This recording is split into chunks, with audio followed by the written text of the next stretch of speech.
قصد دارد بخشی از بندهای خالی زندان خود را به سوئد اجاره دهد تا این کشور بتواند بالغ بر 600 زندانی را در آنجا نگهداری کند. این تصمیم در عین حال با واکنش‌های متفاوت داخلی مواجه شده است. طرح اولیه این توافقنامه که جزئیات آن هنوز بین دو کشور نهایی نشده است، برای دریافت تاییدیه به مجلس استونی ارسال شد. Peamised murekohad, mida meie näeme, on see, et Eestisse ei saabuks äärmusluse või rahvusvahelise organiseeritud kuritegevuse seostega inimesi.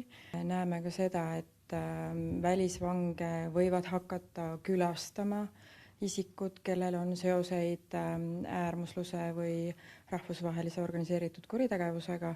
دولت استونی امیدوار است که از این طریق دست کم 30 میلیون یورو درآمد اضافی داشته باشد، اما بسیاری همچنان نسبت به پیامدهای آن تردید دارند. Me pigem nii-öelda siis ei võta vastu ka selliseid kinnipeetavaid või võtta vastu selliseid kinnipeetavaid, kes siis on naised, lapsed vanuselt, tegemist on siis kinnipeetavaga pigem selliste isikuvastaste kuritegude eest karistatud, narkokuritegude eest karistatud inimesed, kellel puuduvad sellised võrgustumise tunnused, et kes ei tohiks kujutada siis märkimisväärset ohtu nagu Eestile tervikuna. تعداد زندانیان در استونی برای نخستین بار در سال 2023 به زیر 2000 نفر کاهش یافت.